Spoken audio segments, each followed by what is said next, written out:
এই তোমাকে নিয়ে কতবার প্রমিস করছো তুমি? তোমার প্রমিস কই রাখলা?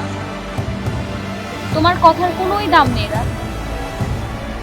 রাজা। শোনো, আমি কিন্তু আমার পরিবারের বিরুদ্ধে যে আমি তোমার হতে পারি, এতে যদি তুমি আমাকে হারায় হারায় ফেলো, সেই ভার আমাকে দিতে পারো।